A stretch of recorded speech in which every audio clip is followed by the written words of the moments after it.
आज की शुरुआत बेजोड़ होने वाली है, क्योंकि आइटम राइटिंग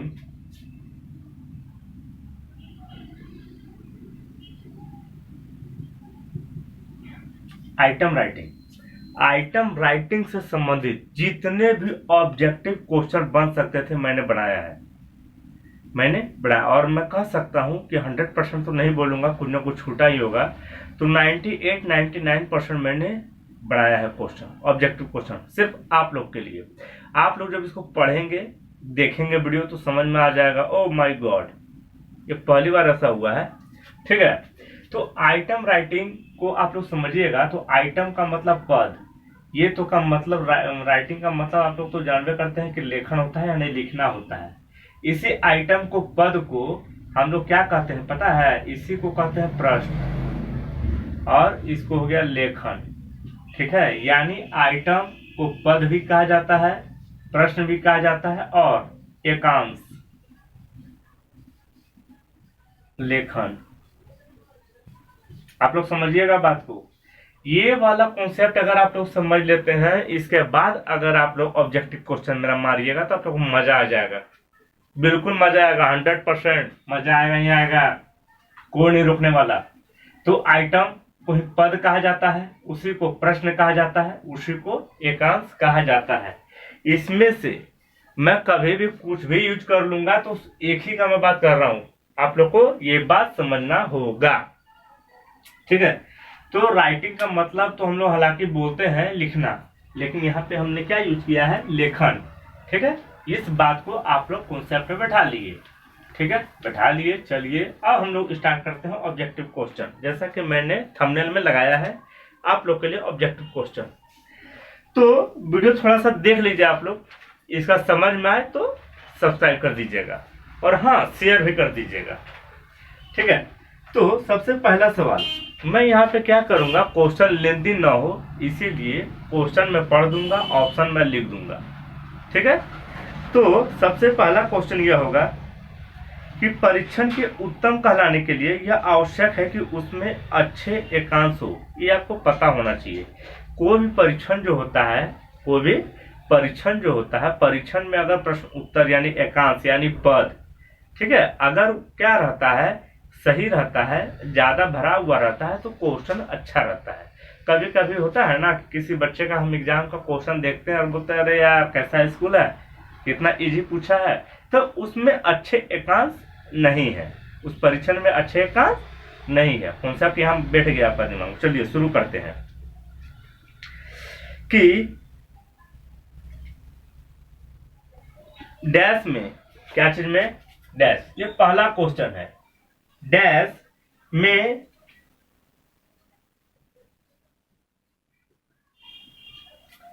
में एकांश से तात्पर्य, डैश में मैं धर देता हूं, हाँ, डैश में एकांश से तात्पर्य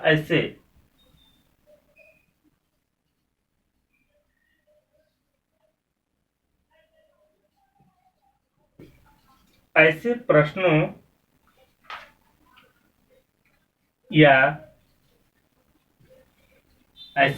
या पाठ यानी टास्क से होता है। अगर आप सोच रहे होंगे कि ये सर अभी क्वेश्चन लिख रहे हैं तो मैं क्या करूं, मैं इसको स्किप करके आगे बढ़ जाता हूं, तो ऐसी मूर्खता नहीं कीजिएगा, क्योंकि सिर्फ क्वेश्चन जो हम बनाए हैं, जरूरी नहीं है कि वही क्वेश्चन एग्जाम में पूछे, उस क्वेश्चन में भी आंसर छुपा हुआ है, वो क्वेश्चन भी आपके लिए इंपॉर्टेंट है। मैं गारंटी के साथ कहता हूं, क्वेश्चन को भी आप इग्नोर नहीं कर पाइएगा, 100% जो मैंने बनाया है। तो यहाँ बात हो रहा है डैश में एकांश से तात्पर्य ऐसे प्रश्नों या पाठ यानी टास्क से होता है जिसे विभाजन नहीं किया जा सकता। जिसे क्या नहीं किया जा सकता? विभाजन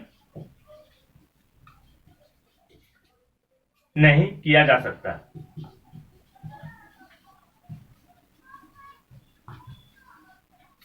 इस क्वेश्चन से हमें क्या सीख मिल रहा है? इस क्वेश्चन से हमें यह सीख मिल रहा है, जो प्रश्न होते हैं, जो एकांश होते हैं, ठीक है, उनका क्या होते हैं? उनका क्या होता है? विभाजन नहीं होता है, उनका विभाजन नहीं होता है। तो नहीं होता है तो किस में, यह सवाल ये आता है। तो नंबर ए मनुमिति, नंबर बी वाक्य, नंबर सी प्रश्न। यहां पे क्या भराएगा, प्रश्न में, मनुमिति में, वाक्य में, या ऑप्शन डी मनोविज्ञान। मैं स्पीड लिखने का प्रयास कर रहा हूं, आप लोग थोड़ा टेंशन नहीं लीजिएगा ज्यादा। तो सवाल होता है कि डैश में एकांश से तात्पर्य ऐसे प्रश्नों या पाठ या टास्क से होता है जिससे विभाजन नहीं किया जा सकता। तो ऑप्शन में क्या है, मनोमिति, वाक्य, प्रश्न या मनोविज्ञान। बताइए क्या होगा। तो थोड़ा स्पीड में चलते हैं। आप लोग अगर मतलब सोचने का समय लीजिएगा तो वीडियो को पॉज कर दीजिएगा, फिर वेट कर लीजिएगा, और जब आप लोग को लगेगा कि ये ऑप्शन होना चाहिए, इसके बाद आप नेक्स्ट में आ सकते हैं। ठीक है, देख सकते हैं आगे। तो इसका हो जाएगा मनोमिति। क्या हो जाएगा, मनोमिति। यानी मनोमिति में जो होता है एकांश से तात्पर्य ऐसे प्रश्न या टास्क से होता है जिसे विभाजन नहीं किया जा सकता है। ये देखिए, ये किसी भी सब्जेक्ट का विद्यार्थी हो वो इसका इस्तेमाल कर सकते हैं। पीएचडी में इस्तेमाल कर सकते हैं, सेट का एग्जाम देते हैं वो किसी भी राज्य का, उसमें इस्तेमाल कर सकते हैं। पीएचडी में तो 100 का 100% इस्तेमाल कर सकते हैं। ठीक है, चलिए next question. Question number B कह रहा है क्या, किसने कहा, मतलब किसने कहा एकांश का एक ऐसा पाठ या प्रश्न होता है। मतलब एकांश जो होता है एक ऐसा पाठ या प्रश्न होता है जो किसी छोटी इकाई में समानता तोड़ा नहीं जा सकता। ये बात जो कहे थे कि इसे विभाजित नहीं किया जा सकता है, यानी इसे तोड़ा नहीं जा सकता है, तोड़ा नहीं जा सकता है, ये किसने कहा था, उसका नाम क्या है, उसका नाम क्या है। ये बात किसने कहा था कि जिसे विभाजन नहीं किया जा सकता है एकांश को। ठीक है, तो ये ऑप्शन देते हैं आप लोग को। नंबर अभी देखिए क्या हो गया, ये सेकंड नंबर हमने पूछ भी लिया और हमने लिखा भी नहीं। और जब आप लोग कभी पढ़िएगा एकांश के बारे में तो एकदम मजा आ जाएगा आपको, बोले अरे यार इतना इजी। ठीक है, तो उनके नाम क्या है। तो number A Bean, number B JB Watson, number C Marshall, number D, इसको बनाने में मैंने बहुत मेहनत किया है, वाटसन, मार्शल और हेल्स। इसको मैं इंग्लिश से भी लिख सकता था, लेकिन सवाल होता है कि ज्यादातर मैं इंग्लिश बोल दूंगा, लिखूंगा नहीं, जल्दी नहीं लिखूंगा। क्यों, वीडियो बहुत लेंदी होने वाला है। और मेरे ख्याल से मेरा पहला वीडियो है जो करीब 1 घंटा प्लस हो सकता है, अभी तो मैंने स्टार्ट ही किया है। तो इसमें जो कह रहा है कि एकांश जो होता है उसका विभाजन नहीं किया जाता है, तोड़ा नहीं जा सकता है। ठीक है, इसको किसने कहा था, तो इसे किसने कहा था, बिन, जेबी वाटसन, मार्शल या हेल्स। तो बिन ने। हर बार मैं नहीं बोलूंगा कि आप वीडियो पॉज करके पहले मार लीजिए, नहीं, आप खुद से वीडियो पॉज कर लीजिएगा, ऑप्शन लिखने के बाद ऑप्शन बोलिएगा ये है, इसके बाद वीडियो ऑन करके देख लीजिएगा कि आंसर आपका सही है या नहीं। ये हो गया सेकंड नंबर। चलिए बढ़ते हम लोग थर्ड नंबर की ओर।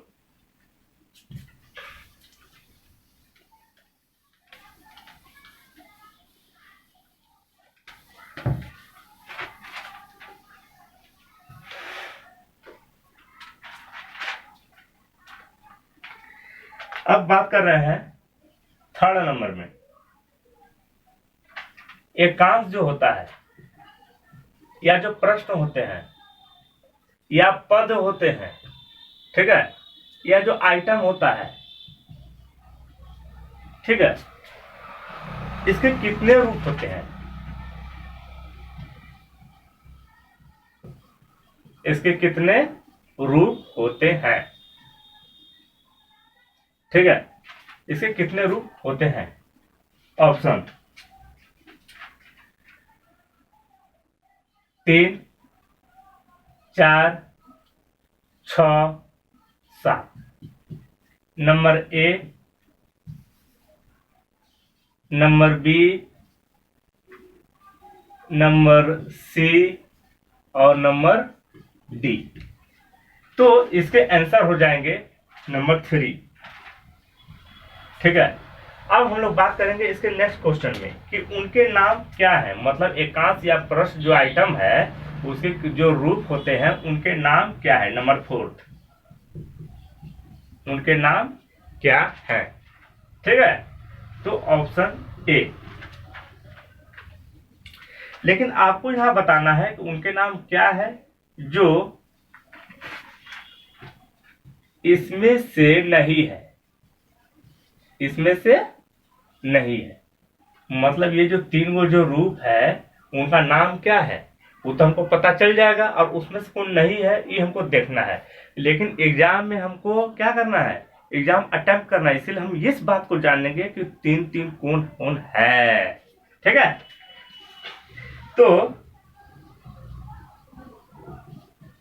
शाब्दिक पाठ ये हमारा हो गया पहला। ठीक है, नंबर बी क्रियात्मक पाठ, नंबर सी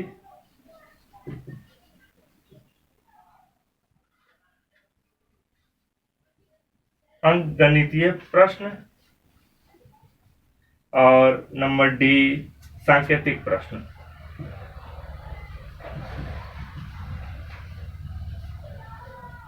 बताइए ऑप्शन क्या होगा। तो जो प्रश्न या एकांश जो होते हैं ना उसके 3 गो रूप होते हैं, उस तीनों का नाम क्या क्या है। तो एक का नाम है शाब्दिक पाठ, एक का नाम है शाब्दिक पाठ, दूसरे का नाम क्या है, दूसरे का नाम है क्रियात्मक पाठ, दूसरे का नाम क्या है क्रियात्मक पाठ, तीसरे का नाम है अंकगणित प्रश्न, और चौथा नहीं है, चौथा नहीं है। चलिए नंबर 5, नंबर क्वेश्चन कहता है एकांश या प्रश्न को उत्तम कहलाने के लिए, एकांश को या प्रश्न को, वो जो प्रश्न है उसको क्या कहलाने के लिए उत्तम, उत्तम कहलाने के लिए इसमें विशेषता, इनमें से कौन सी विशेषता नहीं है। ये देखिए बड़ा क्वेश्चन हो गया, इसको हमको क्या करना होगा, मिटाना होगा।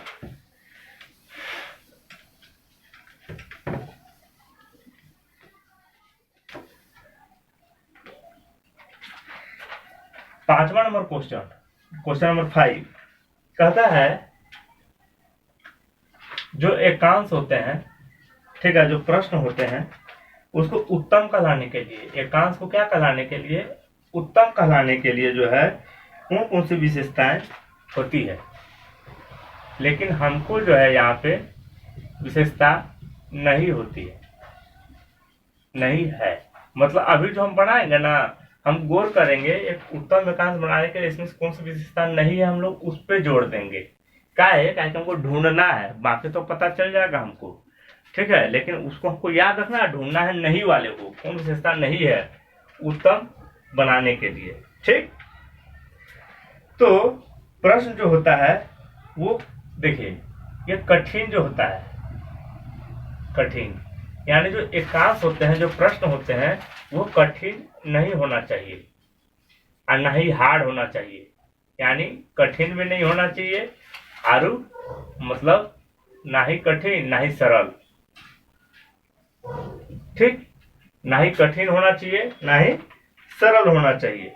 दूसरा, प्रश्न में जो है दोहरी अर्थ, इसमें जो है दोहरी अर्थ ना निकले, ना निकले, दोहरी अर्थ ना निकले। ऑप्शन नंबर सी, इसमें जो है विभेदन स्पष्ट होना चाहिए। आप लोग एकदम निश्चिंत रहिए, सिर्फ वीडियो मेरा देख के चल जाइएगा और इसे जब क्वेश्चन आएगा तब 100 का 100% मार्क आइएगा। और किसी भी पीएचडी एग्जाम में ना एकदम खुल के लिखिएगा, एकदम खुल के। तो कहता है विभेदन स्पष्ट होना चाहिए। क्या होना चाहिए, स्पष्ट होना चाहिए। ठीक है, और नंबर डी, संकेत दिखता हो, संकेत दिखता हो। तो जो एकांश होता है, जो उत्तम होते हैं, जो भी प्रश्न उत्तम एकांश होते हैं उनमें क्या क्या विशेषता है।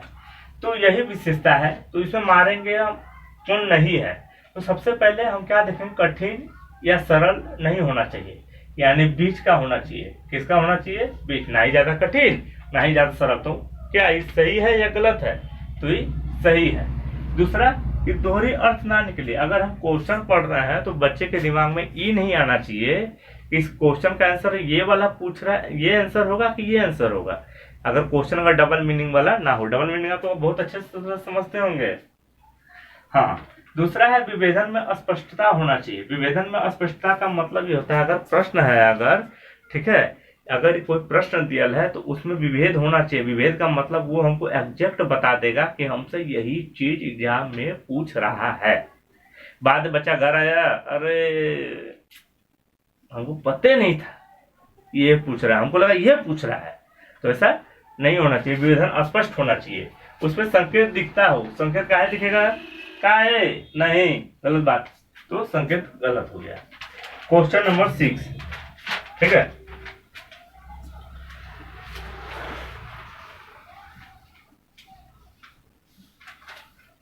क्वेश्चन नंबर नहीं अब 2 है। क्वेश्चन नंबर 6 में देखिए क्या होगा। कहता है जो सवाल यहां पूछे है ना, उसी को एक बार और दोहराते हैं। कहने का मतलब ये तो आप कॉन्सेप्ट जान गए चारों, तो इसको जान गए, इसको जान गए, इसको जान गए। अगर आप लोग पूछेगा एक उत्तम एकांश में क्या क्या रहता है, तो आप लोग बोलेंगे कि सरल होना चाहिए, दोहरा अर्थ नहीं निकलना चाहिए, विभेदन स्पष्ट होना चाहिए, कन्फर्म है, ये वाला कन्फर्म है। उसी तरह और भी आप लोग जान लीजिए, ताकि आप लोग को दिक्कत नहीं होगा एग्जाम में लिखने में। अगर पीएचडी कर रहे हैं और अगर वहां आइटम से दे दिया, कभी कभी होता है एग्जाम में सब्जेक्टिव लिखना पड़ता है, तो आप इसको लिख लीजिएगा, ठीक है। विशेषता बोलेगा तो लिख लीजिएगा, ये 3 विशेषता जान गए, इसी के आगे पीछे बैठा के आप आराम से लिख सकते हैं, थोड़ा सेट करके जो मैंने कहा अभी। तो इसका संबंध जो होता है, जो इसका जो संबंध है किसका, एकांश का उत्तम होने से जो संबंध है, इसका संबंध क्वेश्चन नंबर 6 का मैं बात कर रहा हूं। इसका संबंध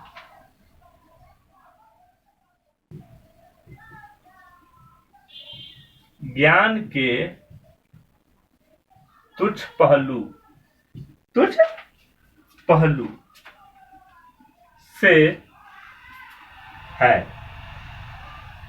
तुच्छ पहलू से है, ठीक है।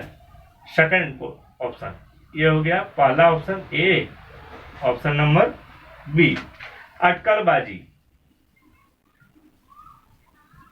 यानी गेस वर्क, ठीक है। तुच्छ पहलू मतलब ट्रिवियल एस्पेक्ट, इसका हम लोग अटकलबाजी को बढ़ावा नहीं देना चाहिए, बढ़ावा नहीं देना चाहिए। ये हम बोले हैं कि नहीं देना चाहिए, मेरा स्टाइल है। जहां पे नहीं का ऑप्शन आता ज्यादातर मार देते, नहीं होना देना चाहिए। आप लोग इसी को नहीं मार दीजिएगा अभी, ठीक है। ऑप्शन नंबर सी, इसका उत्तर जो है अन एकांश से, अन एकांश, एकांश का मतलब प्रश्न, अन एकांश से न हो, अन एकांश से न हो, क्या नहीं हो, क्या चीज, उत्तर, ठीक। इसके बाद डी, इसका जो शब्द होता है ना, इसका शब्द अलंकृत न हो, अलंकृत न हो। अब बताइए इनमें से क्या होगा। कहने का मतलब एक उत्तम एकांश में इसमें से कौन नहीं होगा, जो होगा उसको हम रख लेंगे, जो नहीं होगा उसको उठाकर फेंक देंगे, उसको दिमाग में नहीं रखना है।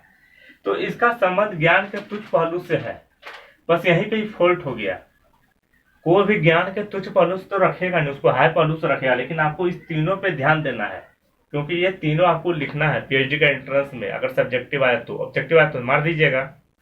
तो अटकलबाजी को बढ़ावा नहीं देना चाहिए। क्वेश्चन ऐसा होना चाहिए जिसमें अटकलबाजी, अटकलबाजी का मतलब ये हो गया कि क्वेश्चन को जो ज्यादा लेंदी करने से कोई फायदा नहीं है। जो आपको पूछना है उसी के बारे में पूछिए, आपको जवाब मिलेगा।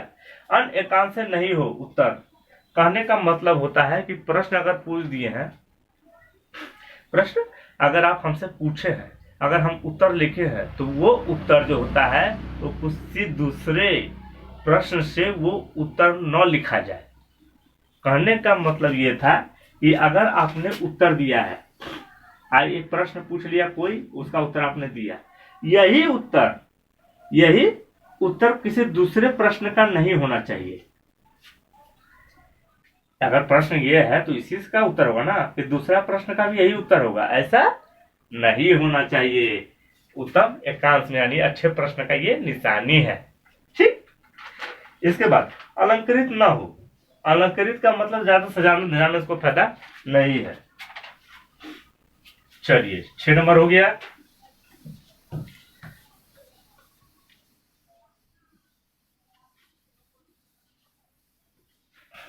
हमें तो लग रहा है कि आप लोग को मजा आ रहा होगा, काहे कि लग रहा है क्या है, पूछिए नहीं है, हम पहले जानते हैं, ऐसा रियलाइज हो रहा होगा अंदर अंदर आपको। ठीक, लेकिन जब पीएचडी का एंट्रेंस देने जाते हैं तो उसमें दिमाग काम नहीं करता है, लेकिन वीडियो देखने से ये फायदा होगा कि आप कभी भी लिख सकते हैं। Question number 7। अच्छा ये बताइए आप कि परीक्षण में जो होता है कितने तरह के एकांशों को सम्मिलित किया जाता है। अगर कोई परीक्षण हो रहा है, ठीक है, तो बताइए कितने तरह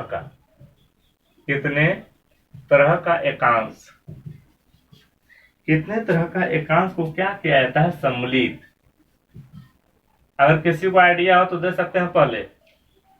सम्मिलित किया जाता है, हो सकता है बहुत सारे स्टूडेंट पढ़े भी होंगे। ठीक है, तो ऑप्शन, ठीक है, क्या है ऑप्शन? 2, 4, 6, 8, माफ कीजिएगा। हाँ, तो परीक्षण में जो होता है कितने तरह का एकांश, कितने तरह के, आप लोग समझ रहे होंगे मेरा बोली, एकांश मतलब सम्मिलित किया जाता है परीक्षण में कितने तरह के एकांश। तो परीक्षण में 2 तरह के एकांश सम्मिलित किए जाते हैं।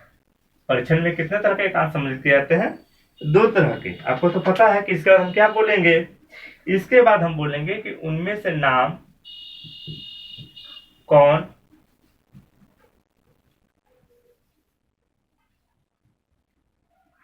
नाम क्या है वाला, और इसमें से कौन नहीं है, इसमें से कौन नहीं है डायरेक्ट, इसमें से कौन नहीं है। हम लोग यही जानेंगे।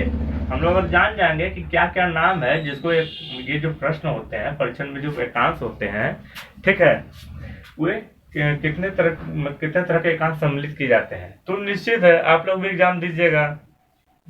जब भी जाते हैं ना अगर आप पीएचडी का एंट्रेंस देने के लिए, तो क्या क्या में एग्जाम देते हैं? ऑप्शन ए वाक्यात्मक, सेंटेंस, ऑप्शन बी निबंधात्मक, ऑप्शन सी वस्तुनिष्ठ। ठीक है, ऑब्जेक्टिव। तो सिंपल सी जाहिर बात है कि हम लोग या तो निबंध में देते हैं, या तो एसे में या तो देते हैं, या तो ऑब्जेक्टिव में देते हैं। बस यही 2 टाइप है इसमें। ठीक है, ये वाक्यात्मक नहीं होगा। ठीक, क्वेश्चन नंबर 9। अच्छा ये बता देते हैं कि निबंधात्मक जो होता है वो ऐसे जो बड़ा वाला हम लोग लिखते हैं ना, ठीक है, 5 नंबर का 6 नंबर का जो आता है, जो लिखते हैं 4 लाइन 5 लाइन 8 लाइन 12 लाइन, उसको कहते हैं निबंधात्मक एकांश। ठीक है, और वस्तुनिष्ठ क्या होता है? जिसके सिर्फ एक ही आंसर होते हैं, एग्जैक्ट होते हैं।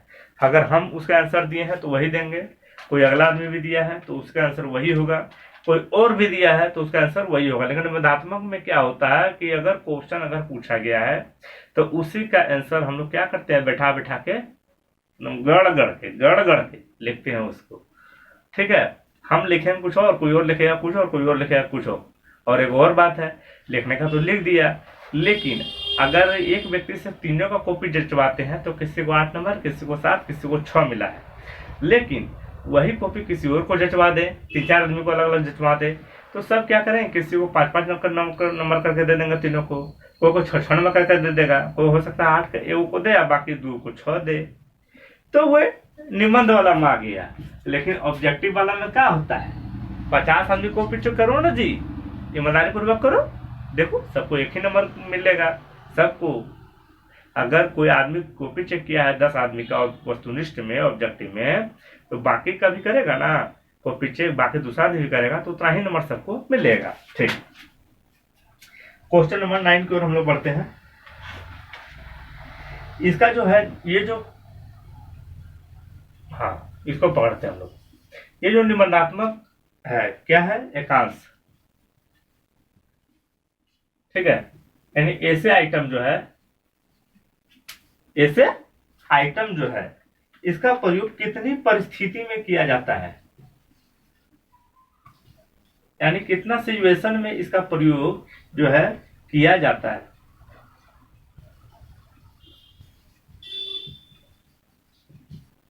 यूज किया जाता है,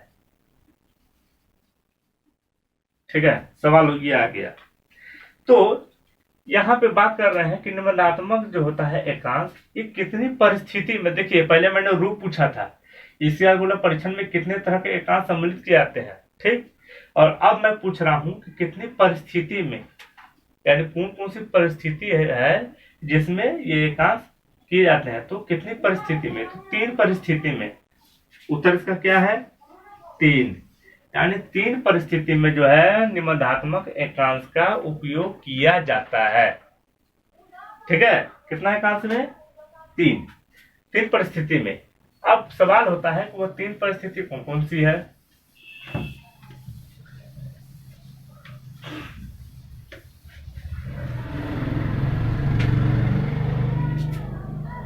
क्वेश्चन नंबर 9 था 3 परिस्थिति में, अब हम लोग क्वेश्चन नंबर पढ़ेंगे 10, ठीक है।